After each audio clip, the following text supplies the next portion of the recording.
Okay, so the fundamentals. So they're kind of like the building blocks of swimming. And the next one.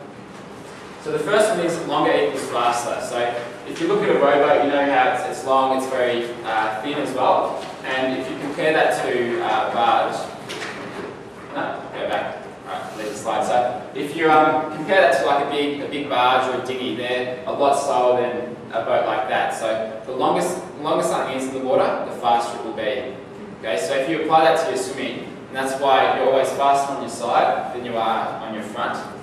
Right? And that's why we get you to stretch out in a lot of your strokes. And if you're taller, right, then that's why some people have a bit of an advantage if they're taller. But it doesn't necessarily mean that you're going to be slow for short, because you can use the rotation and your arm length to your advantage. Next one. And water is higher resistance than it is the air. So that's why we want you to sit high in the water, okay, as opposed to be too deep.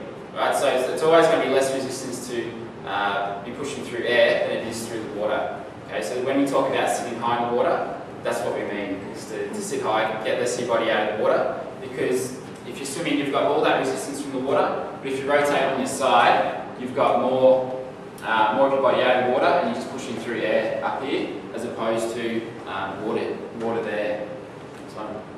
And constant speed. So if you think, it's just like a boat. Okay, so if a boat is cruising at the same speed, it's going to use less fuel than it is if it's going faster and slowing down, and going faster and slowing down. So with your freestyle, the goal is to keep your speed as constant as you can, okay? Because it's going to use a lot less energy than if you were speeding up and slowing down.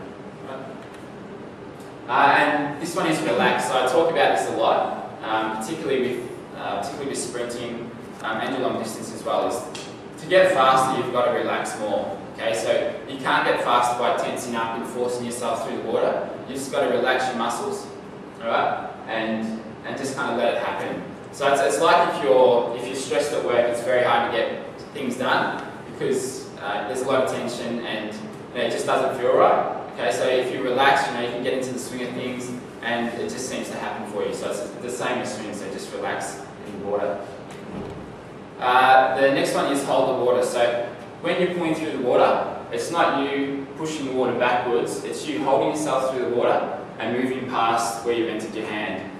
So that's the kind of mind shift change that you need to think about when you're doing your freestyle. Right? So it's holding yourself through the water and moving past your hand, as opposed to pulling the water backwards.